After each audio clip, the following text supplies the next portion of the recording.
So you got to strategize on each problem you have in life. Slowly break down that problem. Don't think about all the problems you have, just one at a time. And before you know it, you fix all these problems, but you cannot focus on all of them, just on the one thing at a time. So in the first 100-mile race I did, I wasn't prepared for it. And I won't go deep into the story, but I detail it well in the book. Basically, I ran 101 miles in 19 hours and 6 minutes unprepared. Shit on myself, pissed blood down my leg, had 30 miles to go. Horrible, worst pain in my entire life. In that 19 hours and 6 minutes, and that's all it was, I lived 100 years. I was able to pack 100 years in 19 hours and 6 minutes. All the emotions, the highs, the lows, the trauma, the failure, the success, the victories, everything you can put in a life, I put it in 19 hours and 6 minutes.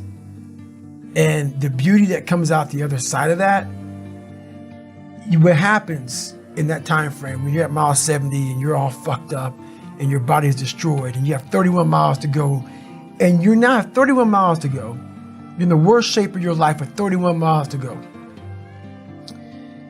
It's in that 31 miles that I was able to crack open another part of the human mind. You got to start diving into those things that you are afraid of. You don't gain confidence by going to the spot that makes you feel good. It's going to be a false reality. And the second life gives you that challenge, all you want to do is go back to what made you confidence or what gave you confidence. Is that happy spot? No.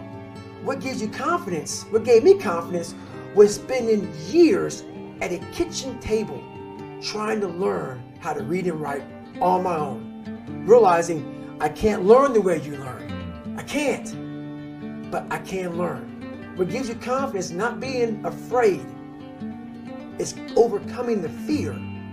I used to stutter severely bad. So right now, I don't know how many people are gonna watch this. You know what gives me confidence? Is knowing I no longer care if I sit here and start stuttering to you. Yeah. That's what gives me confidence, is facing these things, overcoming them.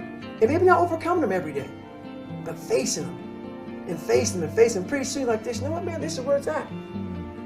It's not in that comfort zone. It's in the discomfort zone is where my confidence is getting built. Mm-hmm.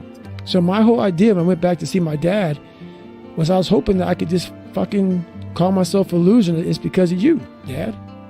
So I was hoping to go back and get the confirmation that I always wanted. That wasn't my fault. That voice in my head was so loud. It's not your fault, David. It's not your fault you can't read and write. It's not your fault that people call you fucking nigger. It's not your fault.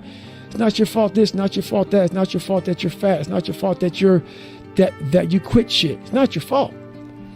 So I was like, okay, man, I'm gonna go back, visit this motherfucker so I can just squash it and I can just go on and be a fucking loser because you fucked me up. And when I got there, I drove to Buffalo, saw my dad. Same routine as it was when I was 8 years old, man. Walked in, what's up?